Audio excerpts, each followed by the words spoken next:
Hey there. Thinking of taking a leap of faith, moving to a new country for love. Oh, yeah, for love. It's a massive adventure, It's huge, no doubt. but But it comes with its own complexities. Right. We're going to dive deep into a topic that might not be on your radar yet, dependency in relationships. It's fascinating. Yeah. You know, we often focus on the excitement Yeah. of a new place and a new life, but overlook the role dependency plays Oh, yeah. in all of this. Absolutely. Understanding it Mm-hmm. can be a total game changer Mm-hmm. for both you and your relationship, Right. especially in a situation as unique as moving abroad. Because you're not just navigating a new relationship, you're Yeah. navigating a whole new world, new language, new culture. Yeah. Like even a new job market. Absolutely. It's a lot to handle. That's a lot. And that's Yeah. where dependency comes in. Okay. It exists on a spectrum Right. from completely healthy Mhm. to potentially problematic. Okay. So let's break it down. Oh. There's emotional dependency, Yeah. which is that feeling of needing constant reassurance from your partner. Oh, okay. Maybe feeling anxious when they're not around, Right. or unsure of yourself without their input. You know, I think even the most independent person could experience a temporary surge in emotional dependency when moving abroad. Totally. Everything's new, you're out of your comfort zone. It's natural to lean on your partner a bit more. It's natural, Yeah. absolutely. And that's Yeah. perfectly normal. Yeah. It's about recognizing it Yeah.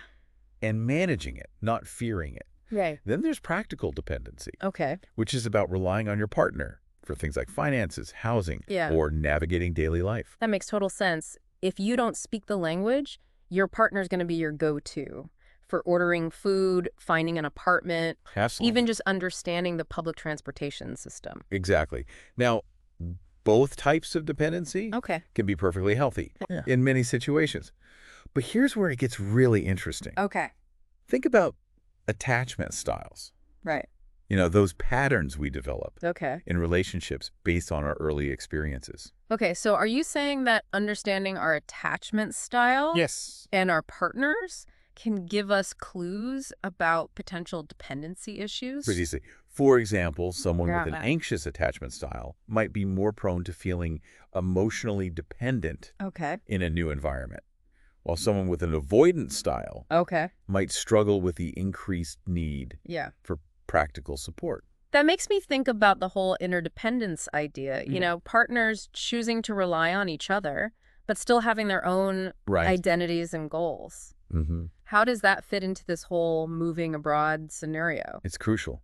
Healthy interdependence Okay. is like a dance. I like that. You and your partner are moving together Uh-huh. in sync, but you each have your own Right. unique steps and style. You're choosing to support each other, Mm. but not at the expense of your own individuality.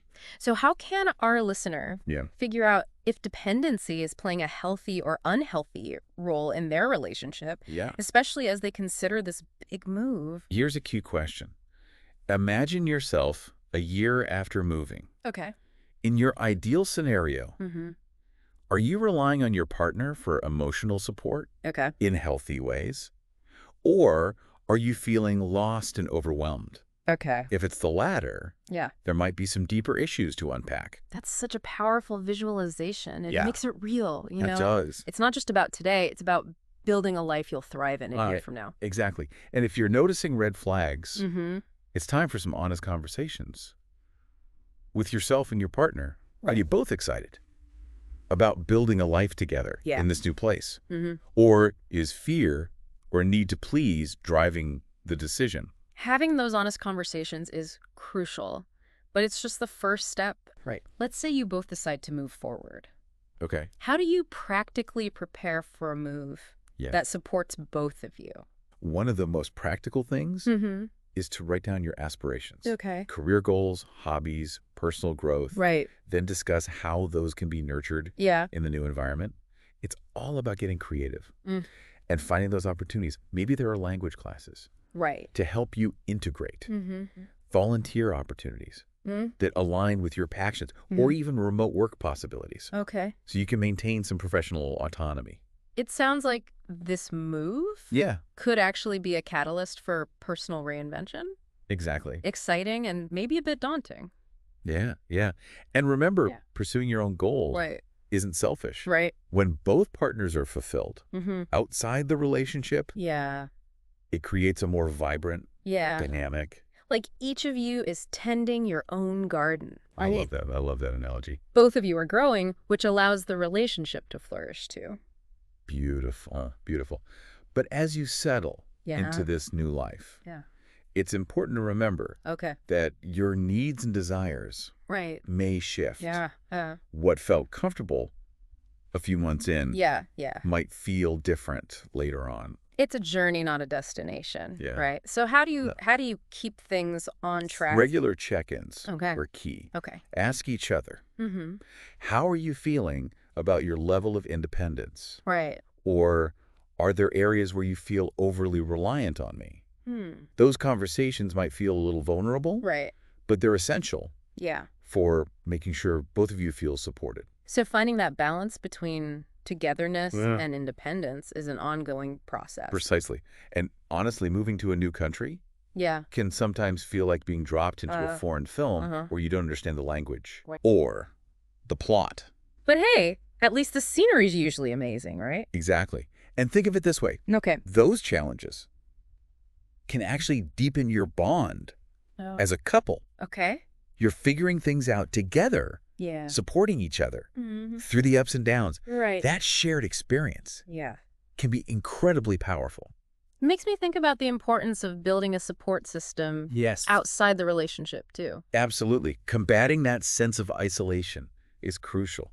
Finding local communities, Right. joining hobby groups, connecting with expats online Okay. who share your interests. Yeah. Those connections can make a world of difference. No, it's not just about relying on your partner. It's about creating your own little world Right. within this bigger, unfamiliar world. Exactly. Yeah. It's about finding your people, Mm-hmm. your places, your things Right. that bring you joy Yeah. and make you feel more at home. And I imagine that can be really empowering too. Knowing that you're not completely reliant Right. on your partner for your social life or sense of belonging. Absolutely. And it takes the pressure Okay. off the relationship, too. You're not expecting your partner to be your everything, Right. your social life, your emotional support, Yeah. your translator, your guide to this new world. So you're both free to be yourselves, Exactly. pursue your own interests, and then come Mhm. back together, bringing all those new experiences and energy Yes. to the relationship. Exactly. And remember, Yeah. as you adapt to this new environment Mhm.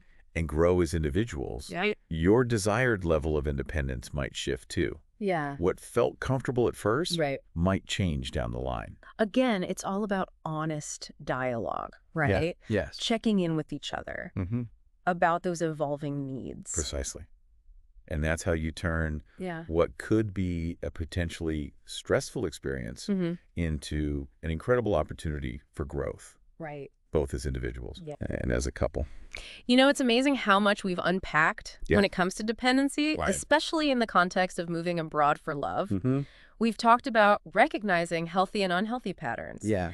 The importance of self-awareness, That's having right. transparent conversations, and finding that balance between togetherness and independence. Right? It's a lot to consider, Yeah. but it's so worth it. It really is. And I think one of the most Yeah. powerful tools you have in all of this Okay. is your own imagination. Okay, I love where you're going with this. Yeah. Tell me more. Well, think about it. Okay. You're at a crossroads right now. Mm-hmm. You're excited about this new adventure Right. with the person you love, Uh-huh. but there are also some very real concerns Yeah. about what you might be leaving behind. Definitely feeling all those mixed emotions right now. Exactly. So let's tap into that excitement Okay. and use it to paint a picture Mm. of your ideal life abroad. Okay. Imagine it's a year from now. Okay. You've made the move. You're Yeah. settled in. Right. What does your typical day look like? Okay. What are you doing? Who are you with? And I think it's important Yeah. to go beyond just the superficial stuff. Absolutely. Ask yourself, Okay. how do I feel in this vision? Mm. Do I feel independent, connected, fulfilled? Right. That feeling is your compass. Okay. It's what will guide you Mm. toward making the choices that align Right. with your deepest needs and desires. This reminds me of that visualization we talked about earlier. Yeah. Picturing yourself a year after the move and asking, am I leaning on my partner for support in healthy ways? Yeah. Or am I feeling lost? It's all connected. It is. It's about using those mental snapshots to check in with yourself throughout this process. Yeah. It's about making sure your decisions are leading you toward that vision of a fulfilling life. Yeah. Both within the relationship and as an individual. So as we wrap up this deep dive, Yeah. I want to remind you that you're not alone in this. No. Countless couples have navigated Yes. the complexities of moving abroad for love. Mm-hmm. Some have thrived, some have stumbled. Right. But they've all learned valuable lessons along the way. Absolutely. And you will too. Remember, dependency isn't inherently good or bad. It's a dynamic that exists in every relationship. What matters is understanding it. Communicating openly about it. And making conscious choices that support both your individual growth and the strength of your partnership. If you're feeling overwhelmed, remember those tools we discussed. Honest dialogue, setting personal goals, creating a support system outside the relationship, and staying connected to your own interests and aspirations. Absolutely. And if something from our conversation really resonated with you, don't stop here. Keep exploring. Read books. Listen to other podcasts. Maybe even talk to a therapist or counselor who specializes in relationships. The more you understand yourself and your partner, the better equipped you'll be to navigate this exciting new chapter. Moving to a new country for love is a brave and beautiful thing to do. It is. It's a chance to step outside your comfort zone, to experience a different culture, to deepen your connection with your partner, and to discover new facets of yourself. Wonderful. Embrace the adventure and remember you have the strength and resilience to create a truly meaningful life. No matter where in the world you land,